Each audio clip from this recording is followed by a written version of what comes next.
It's April Fool's Day. I was going to do a bit of a joke on you. Truth be known, I got a little bit stung from last year. So last year I wrote an article on Claret and Hugh saying that that as a way to get around FFP, we were going to look to sign Roberto on an emergency loan to see out the remainder of the season. And I also said that something the same thing. I said that David Moyes was going to bring back Avram Grant to be his new number 2. It was something else as well. There was a number of things, and I got a bit of a backlash, truth be known. And it became, not from everyone, a lot of people took it in the right way and said, April Fools. I was struck by the amount of people who didn't know what April Fools was. I think it's sort of going by the wayside with Bonfire Night and Guy Fawkes and all that type of stuff, really. So I thought, do I put something up there? Do I put something up today and pop it up on YouTube? I thought I'm gonna be accused of wasting too many people's time. So I've not done it. I would like to have done, and I've got some mischievous thoughts in my mind. Let me tell you that much. Anyway, talking about mischievous thoughts, they're not mischievous thoughts, wholesome thoughts actually. I am ready. I don't know about you. I'm ready for another layer. I'm ready for another layer of whatever Graham Potter has got planned. It's him that was speaking about layers. Got to layer it up. Got to build it up in layers. I'm ready for it now. I really am. I've been wondering, we're going to have a little talk through his team, have a little think through. I think someone's going. Someone's being dropped.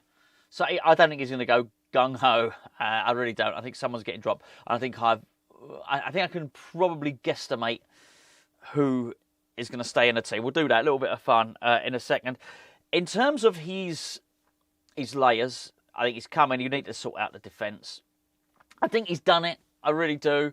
It's not really. I don't know who got more points per game, Lopetegui or Graham Potter. There's not a lot in it. So I think Lopetegui sort of had no defence and got a very, very similar amount of points per game as Graham Potter, who's got all defence. But the thing is, we're going to benefit from the good defence next season or whatever. He's building it up in layers. I don't subscribe to this thing, this narrative that the only way we can play with the players we've got is defensive. That's just not true. We scored loads of goals last season with much the same players. And even this season, didn't we go 3 games? It was Bournemouth, Man City. There was another one as well where we created more chances or had more shots than West Ham have had in quite some time. Can't remember the stat. We've gone from feast to famine. So basically, we've shored up the defence, but now we don't have too many shots. So I'm ready for the next layer. And I think for that, we're going to play as a striker. I think we're going to get it, as I mentioned in yesterday's video. I think we're going to get whoever the new striker is. It's likely to be Ferguson that starts. I don't think he'll start Füllkrug. But I don't think he's going to go with Ferguson, Kudus, Bowen and Paqueta. That would be brave. Brave as hell. Let's work backwards on it. Areola in goal. Back 3. Let's assume he's going to go for back 3. Todibo, Kilman, and it doesn't matter whoever the other one is. It's just for the purposes of this little game. It's Mavropanos or Cresswell, right? So that's the back 3. Aaron Wan-Bissaka, you would agree, will put in at right wing back. It doesn't matter whether it's Emerson or Ollie Scholes. One of them at left wing back. So we're getting rid of the places. I don't think he drops James Ward-Prowse. I don't know what you think about this. I don't think he drops James Ward-Prowse. And I don't think he drops Souček. I think there is no playing Paqueta in the number 8 role. So, if you would agree with me on that, maybe you don't. Maybe you don't. But if you can see my logic, someone's getting dropped if we're playing Ferguson, right? I don't know what he'll do. I'm just doing the mathematics in there. If I've got my numbers right, and if I can still count to 11, hopefully I can, then I think there's one more in attack in midfield or whatever, and a place up front, or 2 number 10s. Bowen and Paqueta. Ferguson up front. He drops Kudus. I wish he wouldn't, and he's not done it yet. I don't want to criticise someone for something they haven't done. Hopefully I'm totally wrong.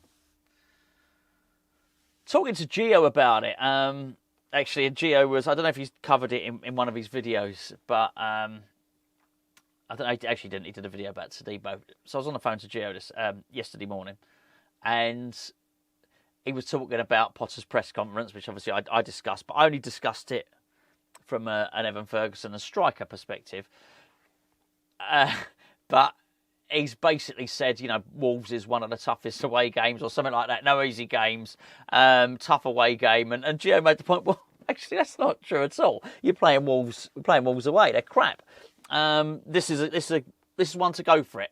We used to have this with Moisey, didn't we? Come on, mate, release the shackles. If at any point you can put an extra attacker on, it's this one. So I think possibly in this one we get the striker, but I don't think we get one extra attacker. I'm calling Paqueta an attacker because he's forward thinking, isn't he? I think even if you played him in central midfield alongside Ward-Prowse, then you get...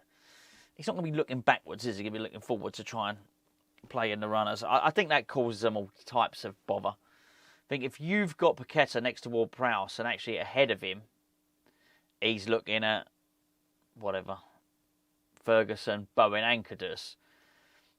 I just think it gives them an awful lot to think about. Particularly bearing in mind they haven't got Cunha, really, really good player. I don't know if you saw him backtracking. That was quite funny. I think he said he wanted to leave to win trophies, and then he's done like a grovelling apologies. Oh, something got lost in translation. Of course I want to win trophies, but I want to do it at Wolves. I want to take Wolves to the next level. I'm going to do this, that and the other. He's off, right? Here's the ridiculous thing. I don't know why he's made the grovelling apology. He knows he's off. His agent knows he's off. The Wolves fans know he's off.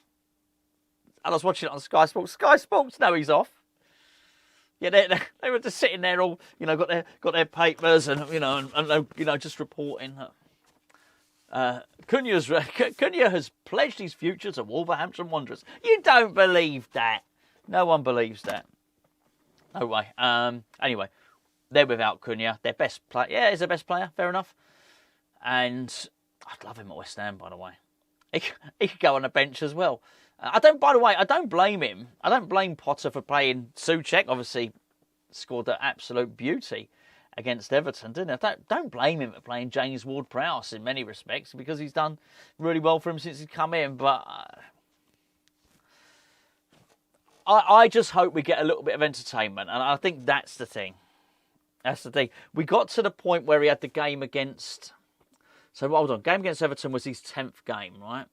Not including the cup game. It was his 10th league game. I think that's right. And before then, I think it had been in the 9 games or whatever since Potter had joined. He had the joint... No, he actually had the lowest shots per game average of any team in the Premier League and the lowest shots on target average of any team in the Premier League. And then we went and played Everton, and it wasn't a lot, hold my beer. He completely matched the stats. He completely matched them, exactly what we had been doing. Oh, I'd love us those 6 shots on target. That'd be good, wouldn't it? That'd be lovely. Oh, I'd love that. That'd make a lovely Tuesday night. That was. What do you do? I'm going for the because I'm here. I've always got the kids. Well, I've got the kids a lot of the time, but when there's a football game on and it's a school night, the slow cooker comes out. It's a slow cooker job, so yeah, they get not gruel or porridge or anything like that. They will get a proper meal, but yeah, the slow cooker will come out and they'll get fed, like that. And then we hurriedly do the build-up show. Myself and Gio do the build-up show. Got to watch along with the boys, and then. We watch the game. Hopefully get excited. All those shots on target. Nice, 7 shots on target. And then Gio does a video. I do a video. He goes live. I don't. Morning after. What's the morning after? Wednesday morning we do our player ratings. We've got a breakfast show. Well, we've already done the breakfast show by the time we watch this, I'm guessing. Yeah. By the way, if you want to go and check out Patreon, links in the description below. Free trial, 7-day free trial. Go and check it out. You can watch the player ratings tomorrow. See who's hot and who's not. We just basically take an hour. We sit down. Everyone joins in, and at the end of it, not just me and Gio, everyone joins in on the live chat and everything at the end of it because Stephen, who collates all this stuff for us over on Patreon, we get our organic hammer of the year. You can guess who's leading at the moment. It's closer than you think. To be fair, it's not. Yeah, it's not been a brilliant season, really, has it?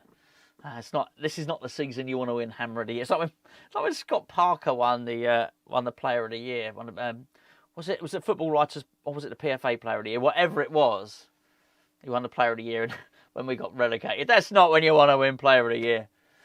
Ceiling's very low. Anyway, I'll catch up with you later. Hour and 5 minutes before kickoff.